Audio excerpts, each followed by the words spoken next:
Jordan, happy birthday. My how-to video is how to make pasta aglio e olio.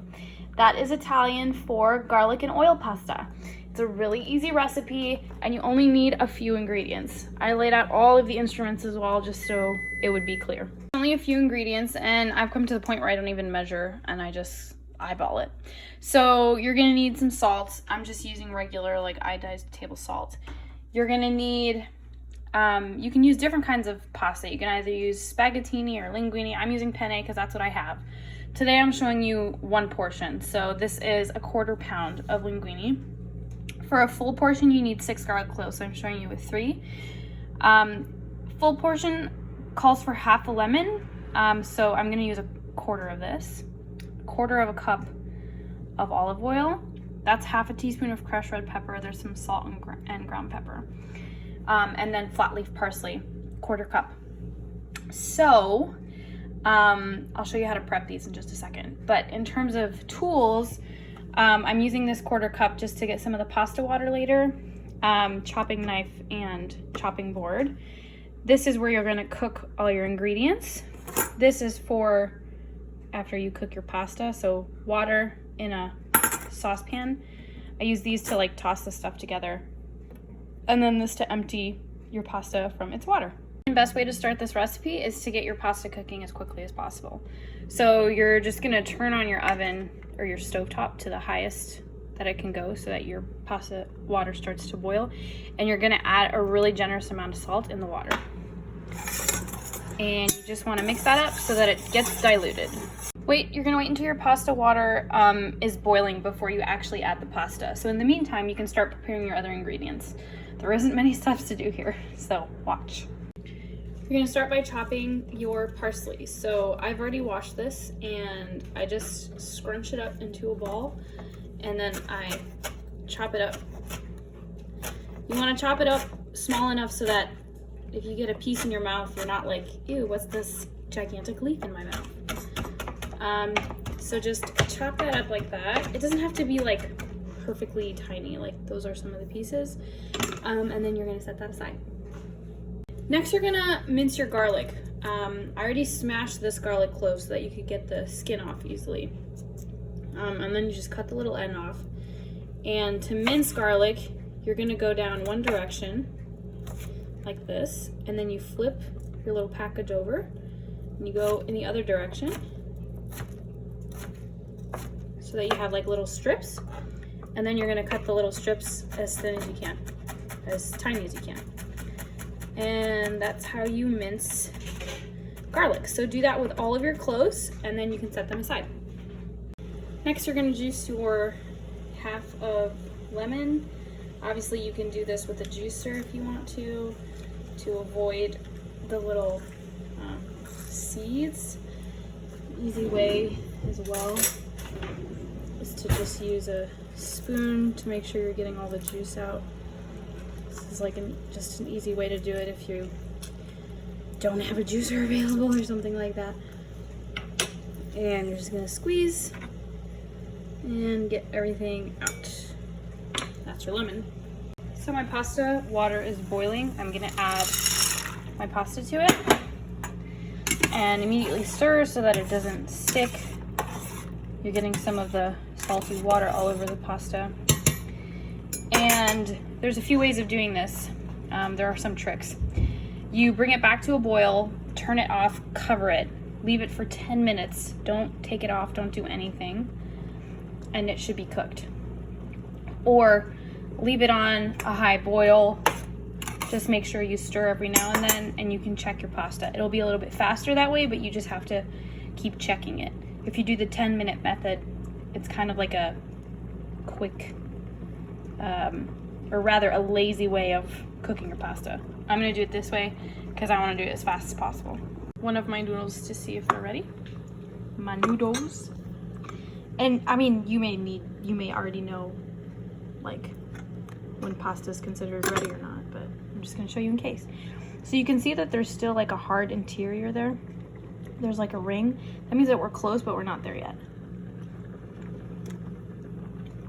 Keep going. While your pasta is finishing cooking, you can take your little measuring cup. This is how I measured my oil. And you can just take take some of the pasta water. This has a bunch of starch in it and oil now. But if ever, when we're making our sauce later, it's like too thick or, well, it won't be really thick, but if it seems too dry, you can add some of the pasta water to it. And I always do it while my pasta is cooking because I forget to do it right before I take my pasta out. So that's just a little trick. Before your pasta is completely cooked, you can start on your other elements. Now, this requires kind of like some multitasking, so just be careful. So you're gonna turn on your stovetop. I have some water in there, so I'm just gonna let that cook off. And then we're gonna start cooking up our few ingredients here.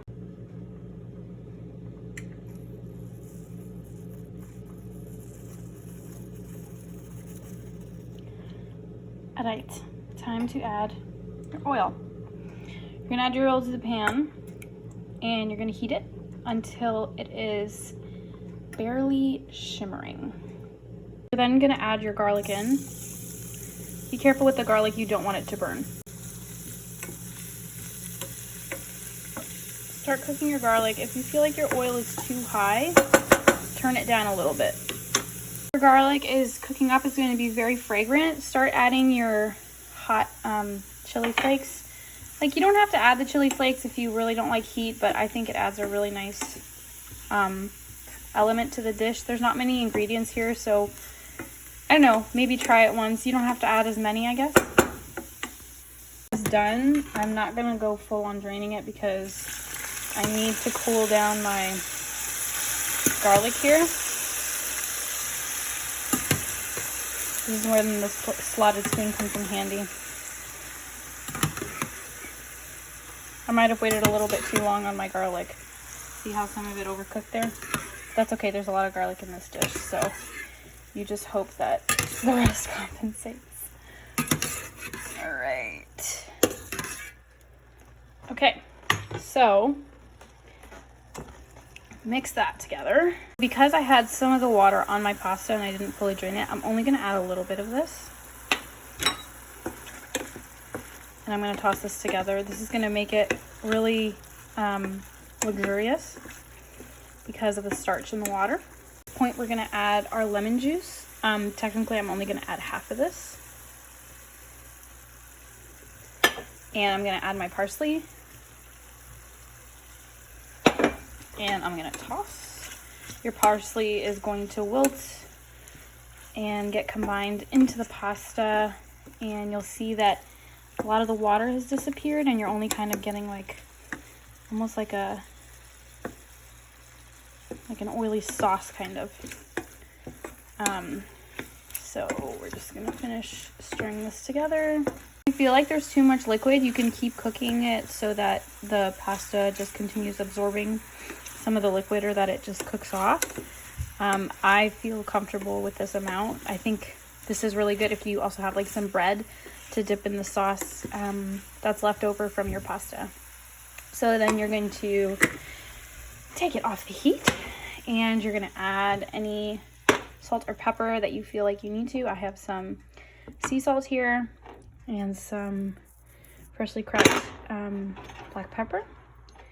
I would suggest that you taste your pasta before adding any extra salt because you did salt the pasta water quite heavily.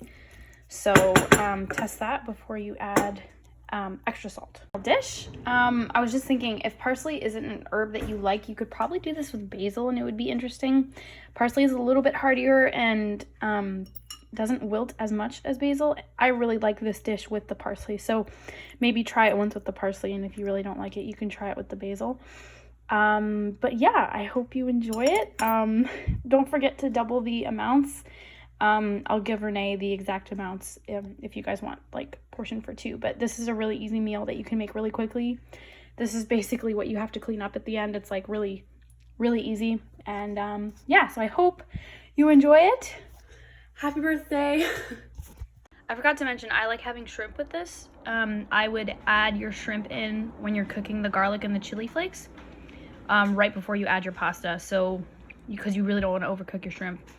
And that makes a really cool addition, like just protein, if you wanted to have that. Or I guess you could, yeah, just have it as a side dish next to some fish or something like that. Anyways, enjoy.